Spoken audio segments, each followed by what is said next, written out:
So, welcome back to the class, Tributaries of Eden for Parshas Tazria. I'd like to talk tonight about the topic called Maros Nagaim. Maros Nagaim, which means the different shades of Nagaim, let's translate it as leprosy, even though it's not disease leprosy, it's some kind of a spiritual ailment. But there are different shades of nega or tzaras. Skin lesion. Well, yeah, but still that sounds very medical. We want to stick to the spiritual definition of it. So let's call it a nega. There are different shades of negaim. Now, where does this come from? So let's look at the pasuk, page 608, 610. At the bottom of the page, Vaydaber Hashem al Moshe val Aaron lemor, and Hashem spoke to Moshe and Aaron, so saying, Adam ki yihya ba'or besaro. If a person shall have in the skin of their flesh either a se'es, or sapachas, or baheres, if they have either a se'es, a sapachas, or a baheres, v'haya ba'or besaro, so this shall be in the skin of his flesh, l'nega tzaras, as a affliction of tzaras. And then the Torah continues with, you should bring it to Aaron, our Kohen, or to one of his sons, and he should look at it, and he should inspect it, and see if it has the signs that shows that it's tameh, then it's tameh, and otherwise we lock him up, and we wait a week, whatever the process is. But as you can see, even in this translation, they don't have a translation for se'es, sapachas, and baheres, because in the Torah language there are actually different names for different shades of nega. But to us, it's all just nega, tzaras, leprosy, whatever the term we want to use, it's all just one. What's skin of your flesh? What does that mean? Well, they talk about that. Why? It means your skin, but yes, we're calling it the skin of the flesh, for some reason. We might come back to that. So Rashi has to help us. So Rashi says, Se'es o sapachas, the top line on page 610 in Rashi, Shemos negaim heim. These are names of different kinds of leprosy. Ulavanos zumizu, each one is whiter than the next. Meaning that the Torah is actually going in ascending order, as we'll see soon. So Se'es is a white leprosy, Sapachas is whiter, and Baheres is whitest. Rashi then continues that the word Baheres is related to the word Chabar Buros, and then he gives some French word, and then he says Bahiru Bashchakim. It's not really clear in terms of what the commentaries discuss what Rashi wants. But Rashi is telling you that these are simply names of Negaim, and each one is whiter than the next. Rashi does not break down and explain to us what shades of white these are and why we have different names of Negaim. So the Ramban quotes the Even Ezra. The Ibn Ezra says that Se'es is related to, we'll avoid all the technicalities of where he gets to this proof, but he says Se'es is related to the concept of burning or incineration, which suggests some type of feverish lesion, let's go with the word you used, which comes from almost like a boil or something that's heating, and that's what happens to the skin. That's where the word Se'es comes from. The Ibn Ezra continues and says, Sapachas is its most literal translation. Sapachas is something which is connected, and there's proofs from verses that the word Sapachas means connection. And Baheres is meaning that something's attached to the person, like he has a growth, but in this case it's more something has become attached to the body. And then Baheres is from the word Bahir, which means brilliant or light or clear or bright. Let's use that word. And therefore the Ibn Ezra isn't saying, without getting into the exact technicalities of them, but that these marks or these negaim, these afflictions, are so named because those words actually represent the way that this nega looks. However, The Ibn Ezra is difficult. The Ramban does not disagree with him. It doesn't challenge the Ibn Ezra. But the Ramban does say, but our sages tell us that se'es means uplifted or lifted up. That's actually the literal translation of the word se'es, like kisisa, when you will lift up. And the reason why that's the word for a nega is based on the pasuk which tells us, if you take a look at later in verse 3, it says, the Kohen shall see the nega in the skin of his flesh, and the hairs within the nega have turned white, and the view or the perspective of the nega, or the appearance really, is deeper than the skin of the flesh, which is, if you look at the page in the Torah, as you can see, whenever you have something darker and something lighter, naturally, unless you do it the other way, but just looking at a page of text, the white of the page looks further away to you than the black of the letters. The letters look like they are on top of the white. So, generally speaking, when you have darker and lighter, the darker looks like it's on top of the lighter. So therefore, whenever I want to say that something is not as white, whenever I want to say something is, let's call it dimmer than something else, I can say it's more dim, it's more lifted up than the rest. So that means that the least shade of white, I should say the darkest shade of white, which qualifies for a nega, is called se'es, because another way of saying, because saying darkest shade of white is an oxymoron. You can't have a darker shade of white, but it is darker relative to the other white. More intense. Intense. So they're calling it higher. We would probably say dimmer, maybe. Is dimmer good? Dim white? Right. Less white is dimmer than the other white, which is a more bright white. Subdued? Okay, but our sages call it, this is what our sages say, it's called se'es, which means higher up. Working off the fact that the Torah defines whiteness as something which is deeper, therefore the less white is less deep, or higher up. That's what our sages say. With the higher up, then, are we talking about something like blisters or? No, it's not actually lifted up, it's only in terms of its shade. Its shade gives an appearance of being less further away than the shade of the other nega, which is wider and therefore looks more further away. Difficult stuff, we'll see. It's actually easier to say deeper. What's deeper? Well, deeper is the other way. What's Right. more white is deep, Right. and this is less deep. Right. So Okay, so less deep is called se'es, or uplifted. This would be the opposite of actual color theory, because in that realm, we would teach that the brighter, lighter is more up, and the darker recesses into the...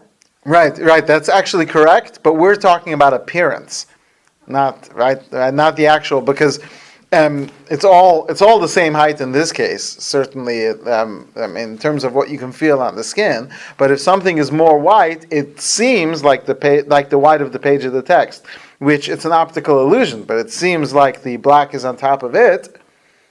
So in that sense, that's where, what? The black is lifted up. Lifted up. So less white is called, that's what our sages explain. Actually, in reality, the black is on top of the white page. It's printed onto the page. Right, but even if it weren't, even if you were to take a black piece of paper and put a print on it, some white words, it would still look like the white is deeper in and that the black is further out. So, but in this case, yes, it happens to be that even with an inkjet printer. Okay. Furthermore, our sages say that the word sapachas is really related to the word secondary. And therefore, our sages explain like this.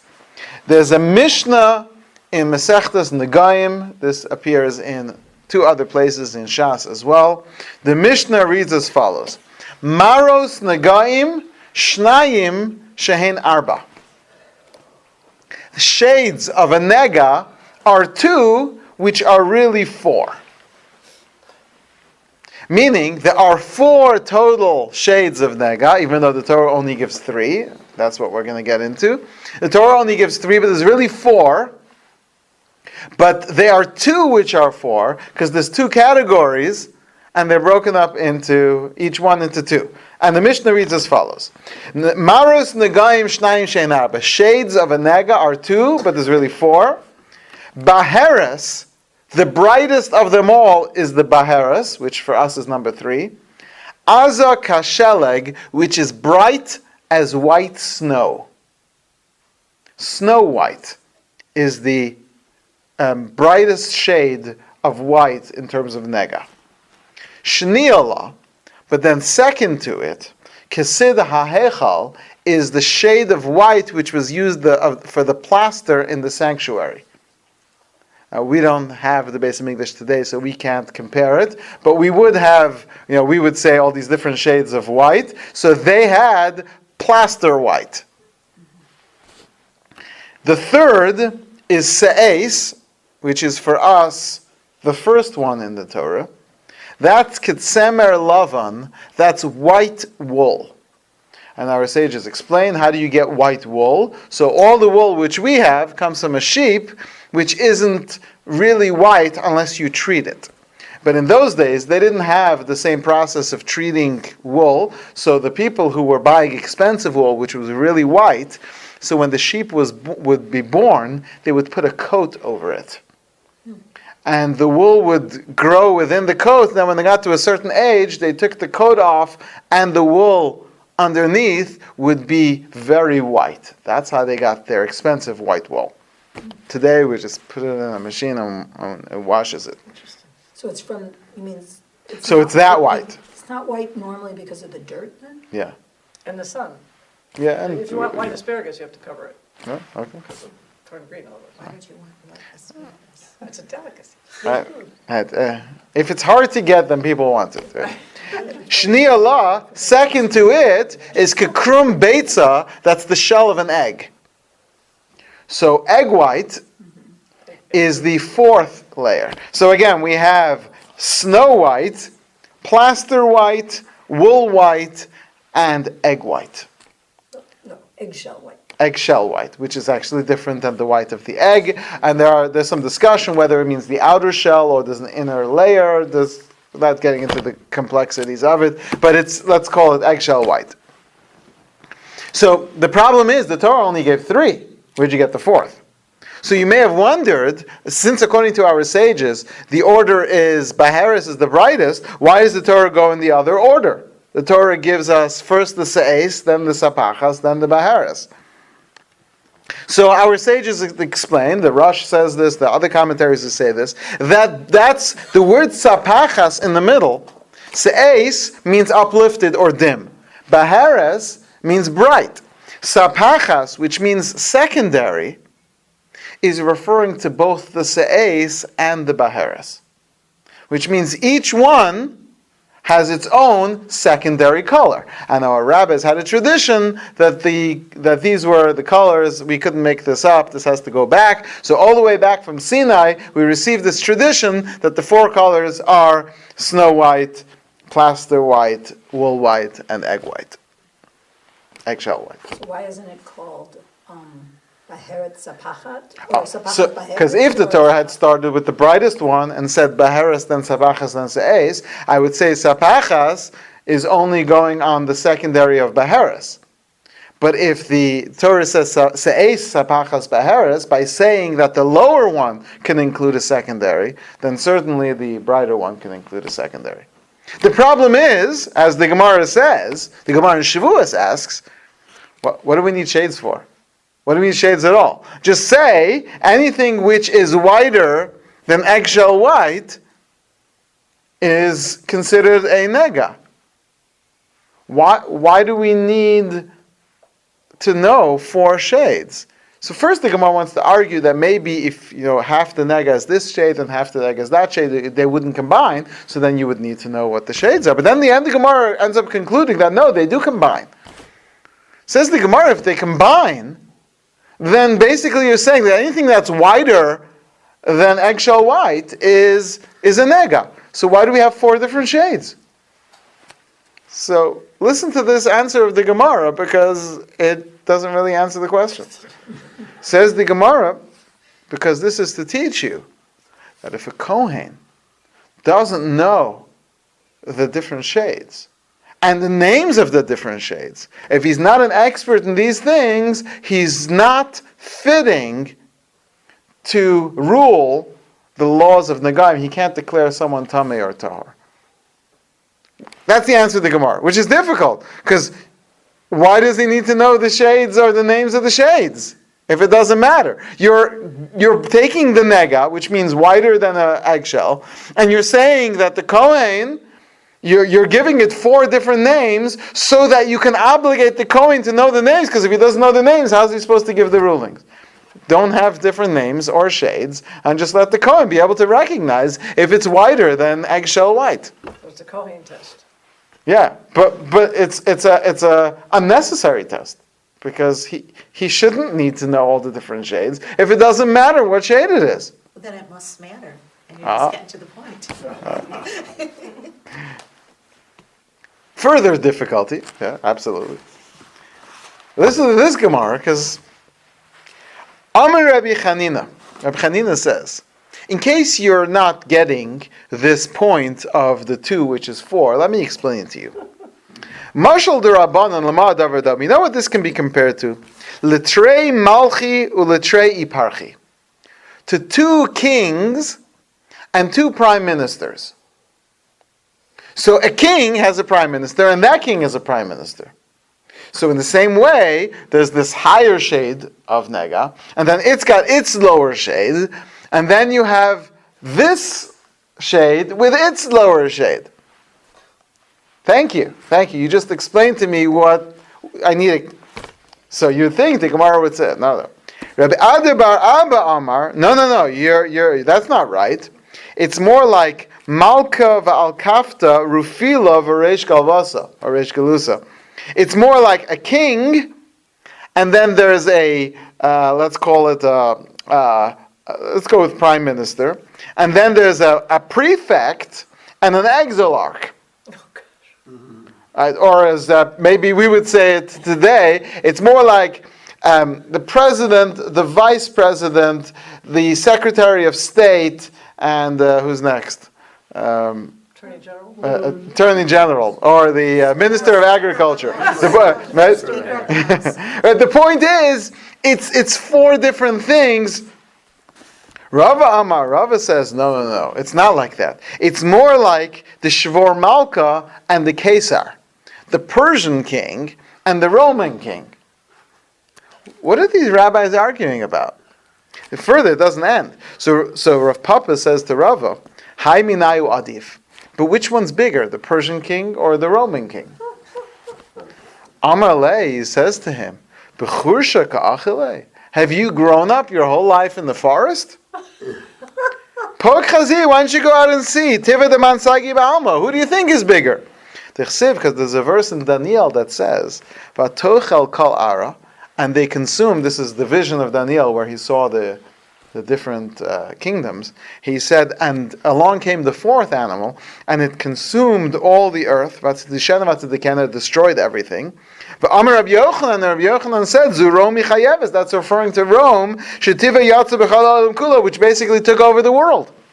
So what are you asking me? Who's bigger, the Persian king or the Roman king? In other words, which one was the Baharis and which one? So it seems very difficult. All of this sounds really difficult. And I'd like to throw in one more question into the mix. And that is the first word in this parsha. Adam ki yiyeh be'or b'sara. And there are not many mitzvahs which begin with the word Adam. Most of them begin with ish, or not using any term at all. But here, the Torah chooses the word Adam. Why?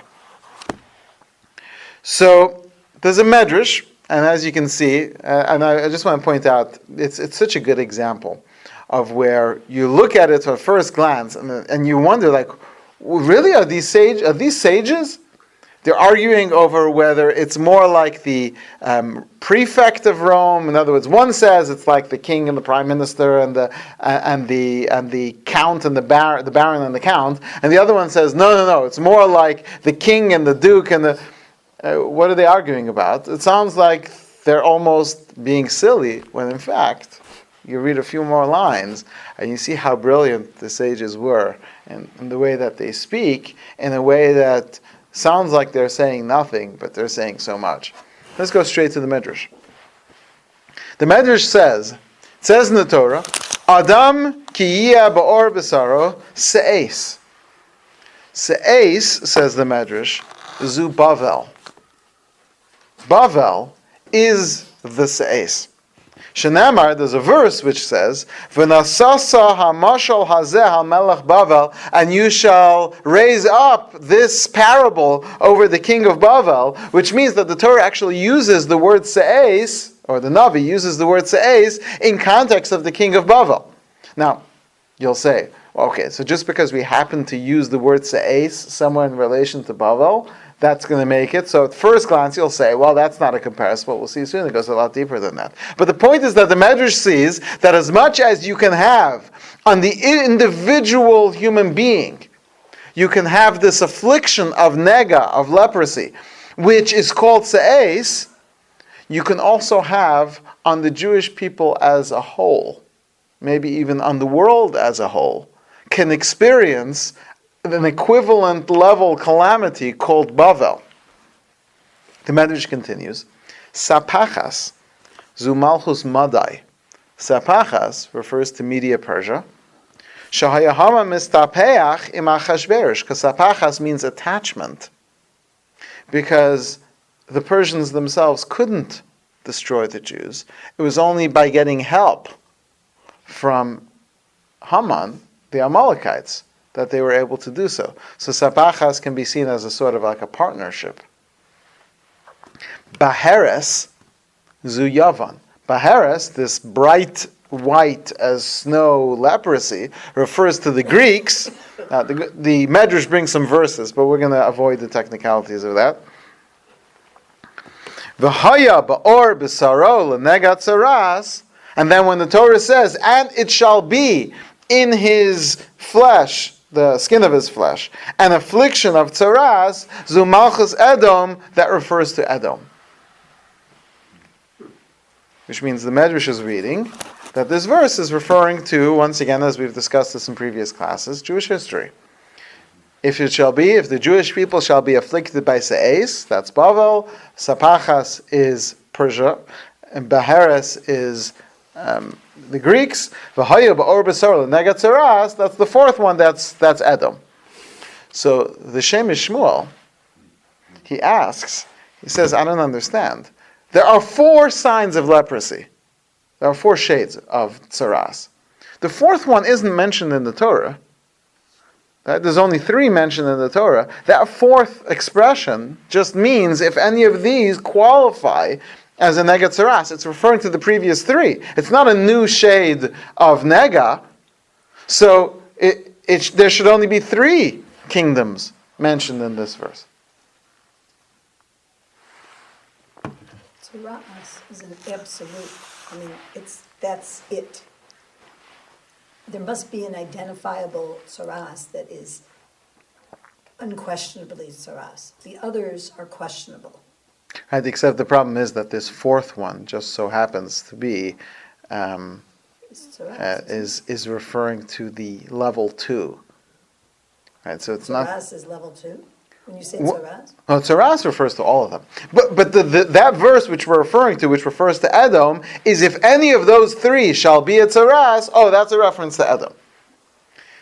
There's only 3 mentioned. So you want to put 3 kingdoms in there, we're fine, but it sounds like almost like you're trying to force the fourth one into the next line of the pasuk. So in order to understand this, we have to go to a little bit of very deep understanding. A little mixture of the Kabbalistic perspective of this and the philosophical perspective. The Kabbalists phrase the breakdown of the spiritual aspect of a person into nefesh, ruach, and neshama. Nefesh is the life force within the person. Animals have a nefesh as well. There's something which makes them alive. There's some force within them, which we usually associate with blood flow and the heart and the brain, all these things, but it's the life force, technically let's call it associated with the blood. But then, there's a ruach, let's go to the other direction. Neshama is only for a human being, or for the soul of a Jew. That's a neshama. The neshama, which we say is a portion from God on high, is very far. It only desires spiritual things. And in between the nefesh and the neshama is the ruach, the spirit, which is the part of the person that speaks. It's the spirit of life. So we have nefesh, ruach, neshama. However, the Maharal names them differently. And that's what we're going to focus on today. The Maharal takes the same nefesh, ruach, neshama and calls them guf, nefesh, and seichel. Guf is the physical body. Nefesh is the soul, or the spirituality within the person. I'd say almost related to the heart and the emotions. And seichel is the brain. This can be very confusing if you try to discuss these two triplets interweaving between one and the other. We're not going to do that. We're just going to take the Maharal's words of guf, nefesh, and seichel.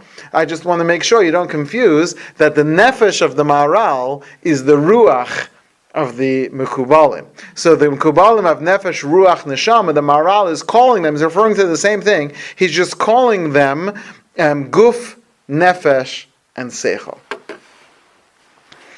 And the philosophers, when they discuss guf, nefesh, and seichel, because they phrase it differently, they actually end up struggling a bit with how does the guf connect to the neshama, to the nefesh, or to the seichel. So there's a great rabbi called the Avnei Nezer, who was the father of the Shem Yishmael, who explained, to answer the philosopher's question for what keeps it all together. He said sometimes when things themselves can't attach to each other, but if there's something that contains them all, that brings them together.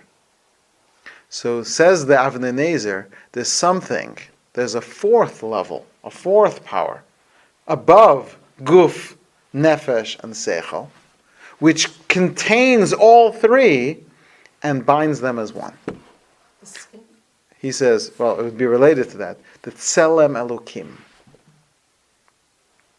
which is, of course, related to the structure and the skin, which, on a physical level, encloses it all. But he calls it the tselem elokim is that fourth element, which contains it all, and the tselem elokim is what brings together the guf, the nefesh, and the seichel. But does that make sense that is part of It's all of them. It's all of them. the goof especially, because we say that Hashem doesn't have any Yeah, physical that's aspect, and now you're saying that Tzelem Elokim. So this goes back to a discussion we had a few weeks ago about whether we're using whether we're created in the. It's really us who are created in the Tzelem Elokim, because the word guf is actually a very profound, ethereal term, which we've borrowed and applied to our guf. But we actually are, according to the Mekubalim, even our bodies are structured in the shape of the interaction between God and the world. And it says in Eov, "Mi besari echze Eloka," from my own flesh I shall see God, because our right hand represents Chesed and our left hand represents Gevurah. So even the physical aspects within our body are also still metaphors, but still analogies to the Tzelem Elokim. It's a complicated subject, but So I mean, I heard once that everything in the body is somehow analogous, has a corresponding spiritual. Right. Within the upper realms. Absolutely. Yes. So every cell. So, which means that according to the Avnei Nezer, this is what Hashem Yishmael is saying, it's guf, nefesh, seichel, all contained within the Tzelem Elokim, which is a separate entity but contains them all. And that's when it says, and God created man in his image, but Tzelem Elokim bara osam, that Tzelem Elokim is this higher definition of man. And he says, that's why man has 4 names. When I say man, I'm not talking about men versus women, I mean mankind. Enosh, Gever, Ish, and Adam. So Enosh, the literal translation of the word Enosh, now you'll find very rarely is the word Enosh referred to in the singular, but you see it all the time in its plural, Anashim. The singular of Anashim is Enosh. The word Enosh means forgotten or abandoned or left behind or depraved, weak. It's probably maybe the best word. And like Yosef names his oldest son Menashe, Ki nashani Elokim, God has allowed me to forget my troubles. The word Enosh means weak or deprived. Depraved, sometimes those two words are the same. So he says that refers to the body, which is anush, weak and forgotten and less important, shall we say. But then the next level above the guf is the nefesh. Again, the moral system. The nefesh is what fights against the guf and is more powerful. And therefore that's called gever. Gever means gevura, strength. Ish also means master of. That's why sometimes a person would be a certain rabbi. Ish was an Ish Yerushalayim, meaning he was in charge of Yerushalayim. So Ish, it refers to someone who's a master over something or a balabayas. That's the seichel. That's the brain. And then Adam is the highest name, referring to the Tzelem Elokim. That's why when God made the first human, could have called him Enosh, or Gever, or Ish, but he gave him the name Adam.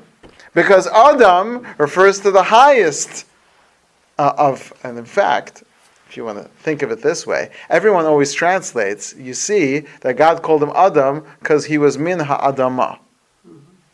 But as we know, that was the choice that man made, that his definition of Adam should be min adamah.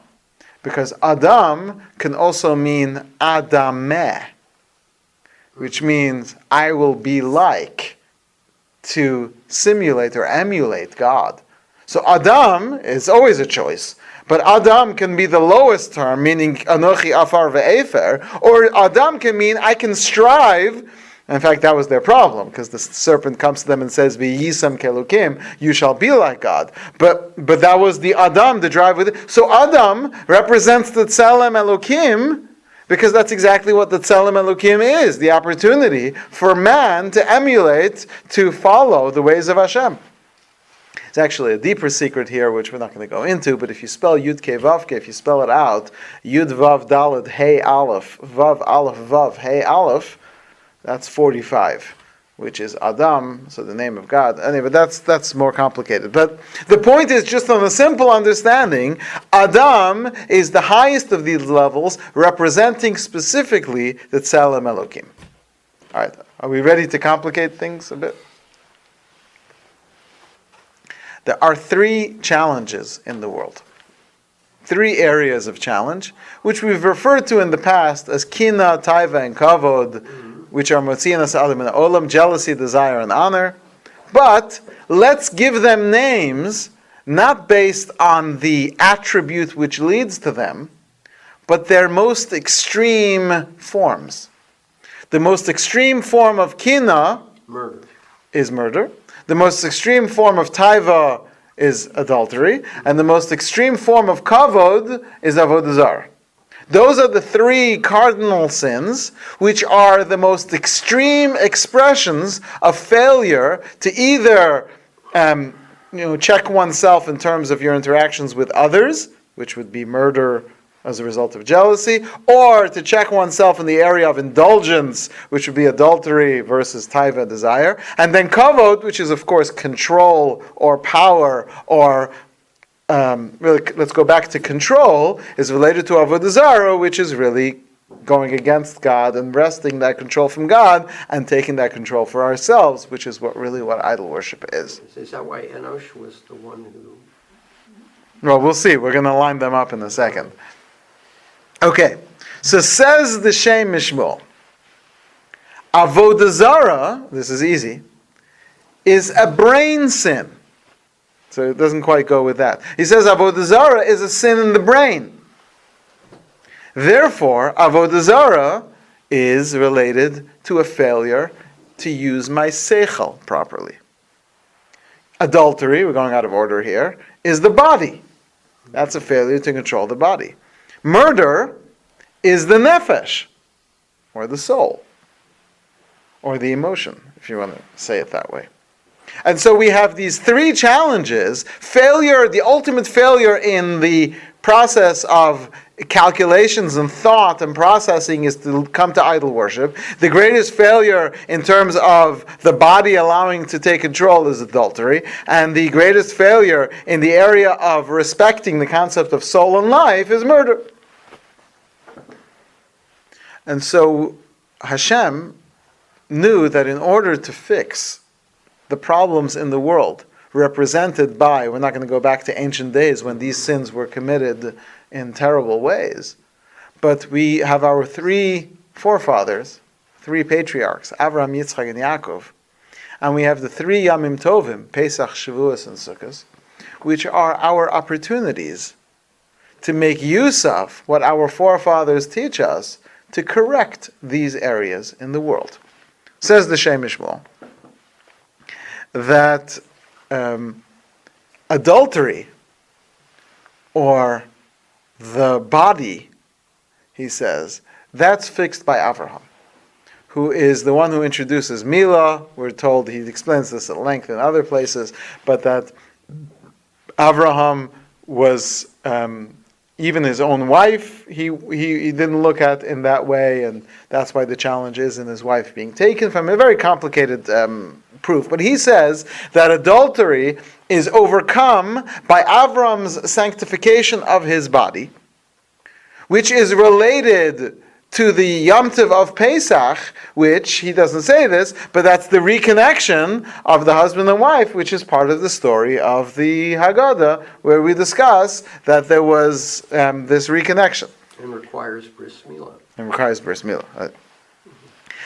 Against the intellectual challenge, which would lead to avodah zarah, you have Yitzchak, who despised the wives of Esav and went blind because of the smoke of the avodah zarah that he was trying to fight.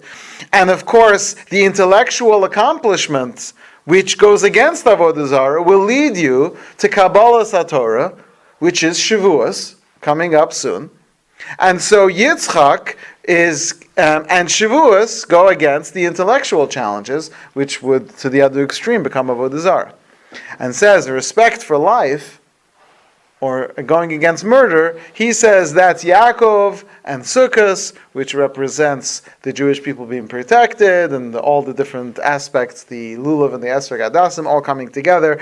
That maybe requires a whole class on the Yamim Tovim and how he works these out. But this is the Shem Mishmul, and it's interesting because the Shem Mishmul himself, in different places, lines up the Avos differently, corresponding with the... but at least here, this is the way he says it.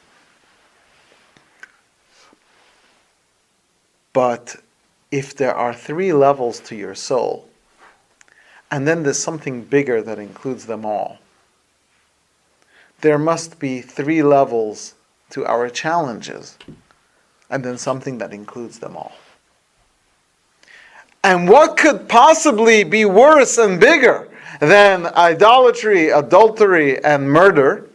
Something bigger that includes them all. Well, Lashon Hara. The Gemara says, which is related, of course, to Sinas Chinam. The Gemara says that Lashon Hara is shakul against all three, and the Gemara goes on to prove this, but it is clear in the Gemara that our sages saw the sin of Lashon Hara as being, including within it, all three. Why? Because if you think about it, it does include all three. Because it is the ultimate in Lashon Hara. Again, if we're saying that it's not about the idolatry, the adultery, and the murder, if it's about, if adultery is really indulgence of a desire which is unhealthy, how much more of a desire for something unhealthy is there for me to talk about someone else? I remember a Rabbi once came into class. He came in and he said he needed to rant. He said, I can't believe this. Someone just came over to me and said, you've got to hear this juicy piece of Lashon Hara. He said, you called it Lashon Hara. If you say, I got to tell you this is an interesting, you got to hear this juicy piece of Lashon Hara. How could a person talk like that? How could people forget? They talk, they say, but you just called it Lashon Hara, and you're trying to sell it to me as being a juicy piece of Lashon Hara, like it's a fresh watermelon. But that's what it is. It's an indulgence that people will just, and certainly in terms of shvichas damim and murder and the harm that's caused to someone else. Just meaningless, like all sinas chinam, meaningless and purposeless harm that's just for the sake of hurting another person, and people have died as a result of Lashon Hara. And certainly intellectually, it's that belief that I'm in charge and that that I need to control things in this way in order for my life to work out for me. So Lashon Hara includes them all.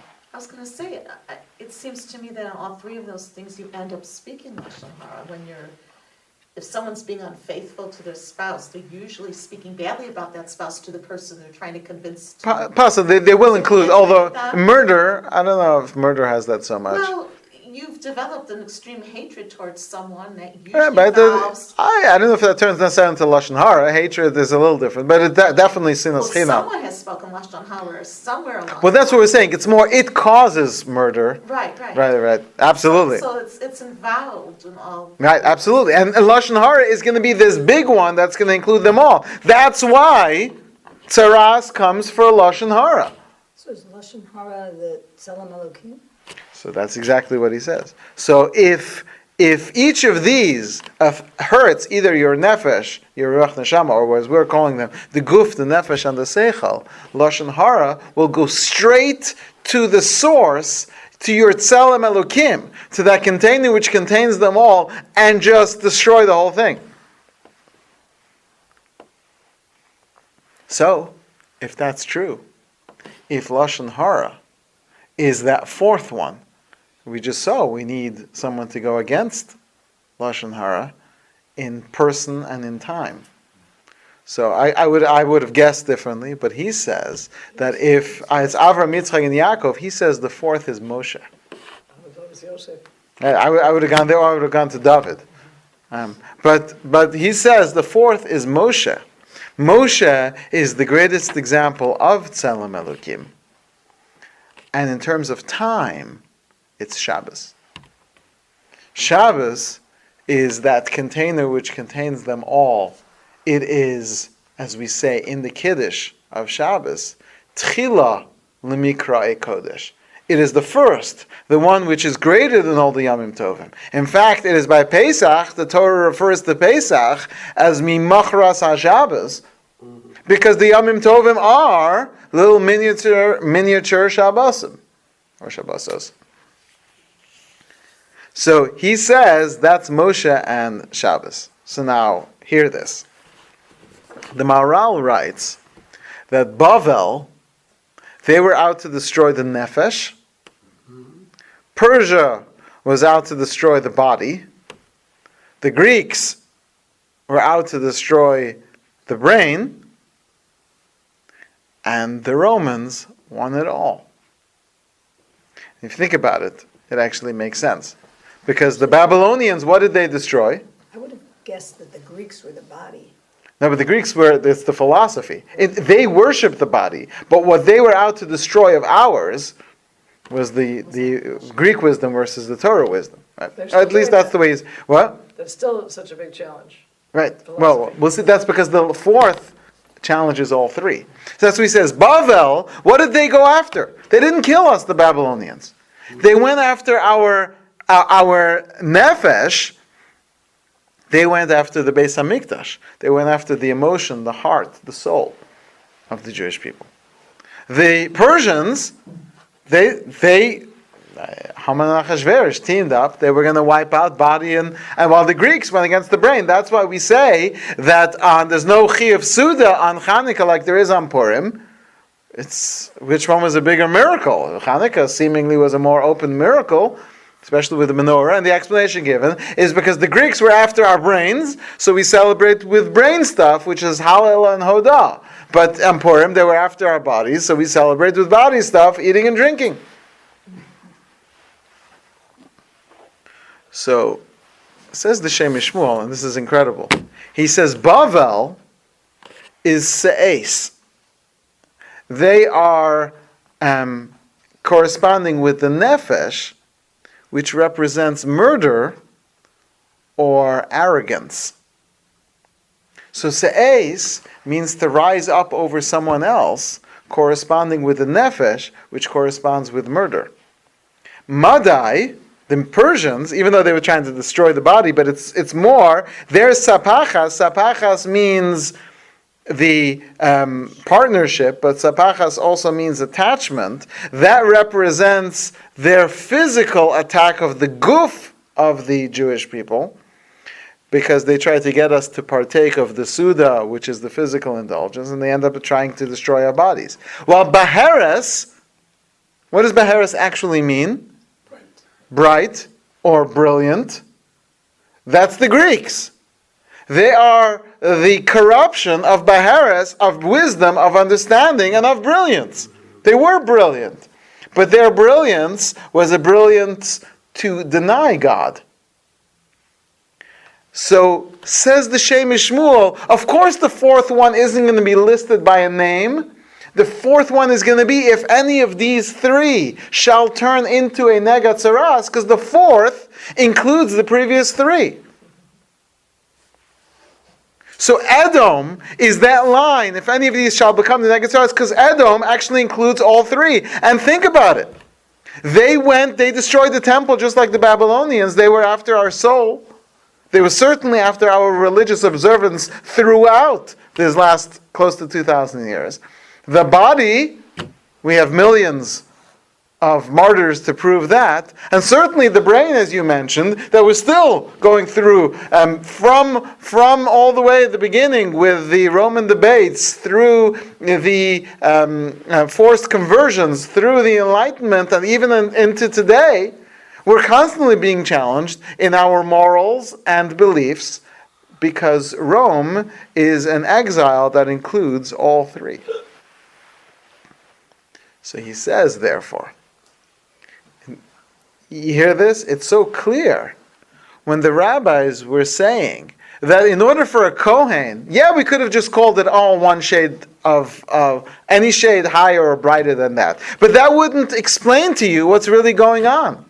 You have to look at the different shades in order to understand what's going wrong with you. The Kohen is not just supposed to mark the body of the person and say, you're Tama, you're Tahar. The Kohen is supposed to be able to look at it and say, you're suffering with Kina, you're suffering with Avodah Zarah, you're suffering with Bavel, he's supposed to be able to understand what's really going on by understanding the different forces for each of these different things. And if a person is really bad off, then he's suffering from all three, and he's experiencing an Edom on the skin of his flesh.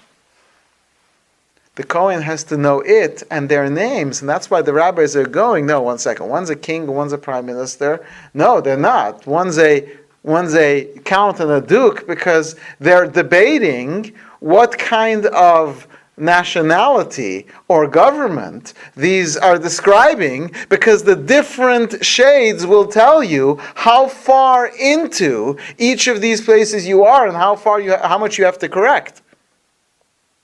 And so when the fourth one says, which one is bigger, Persia or Rome? They're debating, and that's what he says, where have you lived all your life? Don't you know that Rome is the biggest? They include them all. That's the fourth animal in the vision of Daniel. So what they're discussing in secret without us knowing this, they're having this discussion on these deep philosophical understandings of whether the shade of white, which represents the plaster of the Heichal, or this shade of white, which is wool, you should know that's the white, but what is its corruption? What's happening? What is the soul really experiencing? Because if you were really an expert in these areas, you should be able to see the nega, and not just see whether it's tami or tohar, but what this person is experiencing, because the holy books tell us that a nega actually is, God is constantly maintaining the world. Constantly. HaMechadesh b'tuvo b'chol yom tamid.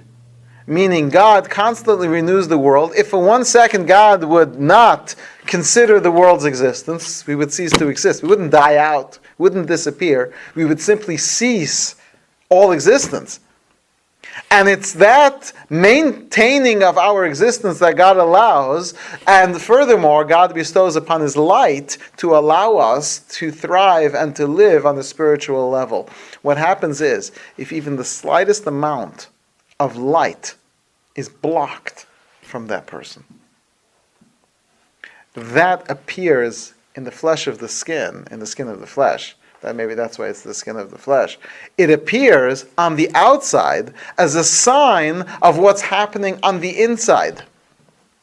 Which means that God has, to a certain extent, now does that mean a nega means 10% of this person's light is removed, or does it mean 0.0010%, or does it mean more? We don't know. The holy books don't tell us. But there's a certain amount of light that's been blocked off from this person, and what remains behind is a nega.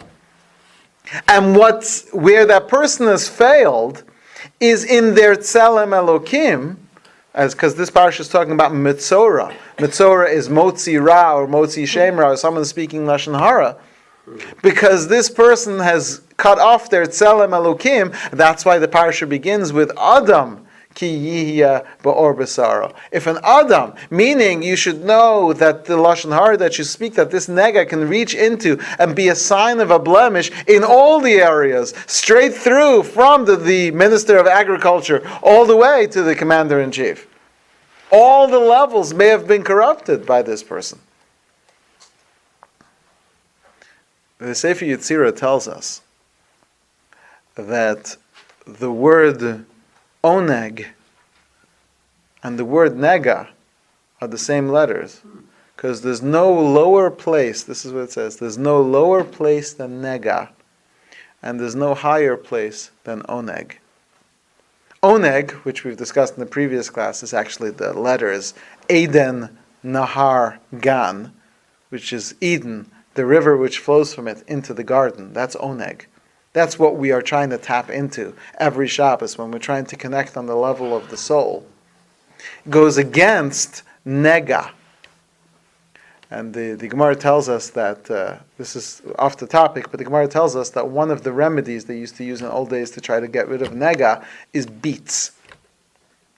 Which is why the custom is to eat beets on Shabbos, because Shabbos is oneg versus nega. And that's why, if you're wondering, I mentioned this before, why is charein, which we put on fish, why would they take the day when everyone is wearing a nice white shirt and take horseradish, which is totally not staining, and add one of the most staining foods to it just to complicate our lives?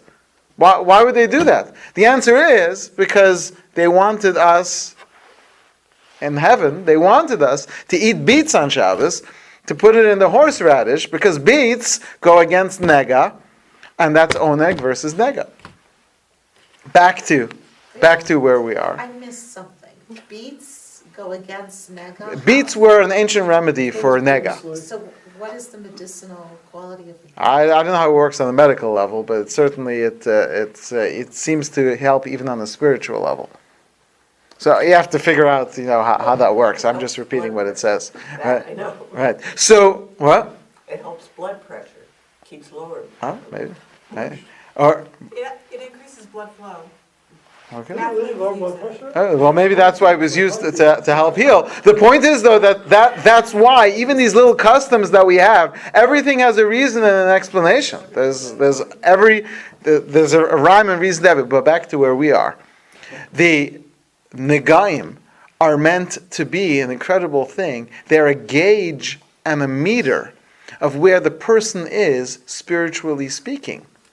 Today we don't have negaim, we don't have kohanim who know these things. So we have trouble knowing when specific calamities, what they are a result of. The Torah gives us this mitzvah of Adam chiyeh ba'or b'sara se'es sapachas. But what we do know is that the world right now is in Galus Edom. Galus Edom, we're saying, is Se'es and Sapachas and Baharas. We're challenged in all three, Avodah Zarah, Gilarai, Shrichas Damim, and in the Tzelem Elokim is being challenged by Lashon Hara. And this is the parsha when we should try to, as much as we can, work on ourselves on all three levels, especially on Lashon Hara, and try to correct our Tzelem Elokim. Thank you. Very well done.